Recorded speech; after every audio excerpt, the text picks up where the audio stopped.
نحن نجيز شيخكم وشيخ هذا المجلس الشيخ محمد شعبان سريجان، وهو الذي بدوره سيصافحكم ويجيزكم بذلك. والمصافحة لها 4 طرق، هذه تسمى المصافحة باليد.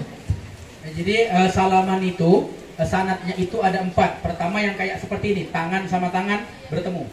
وهذه تسمى المشابكة باليد وهي التي أخرجها الإمام مسلم في صحيحه. Nah, ini yang dari riwayat Imam Muslim, di mana salamannya ya kayak gini. Nah, di mana salamannya ya biasa kayak orang parpol kayak gini tuh ya. Cuman jangan kaitkan pilkada nih. هذه تسمى المصافحة باليد. Itu namanya musafaha ya, dengan tangan demikian ya. هذه وهذه تسمى المشابكة باليد وهذه تسمى المشابكة بالأصابع. Kemudian ada musyabakah yang tasbih, di mana di pengapuran cangkan ya, kalau bahasa orang demikian ya. وهذه أيضا تسمى المشابكة. Itu juga salah satu bentuk hadis musalsal dari cara bersalaman. وهذه تسمى المصافحة الخضرية وهو أن يشد على ساعده.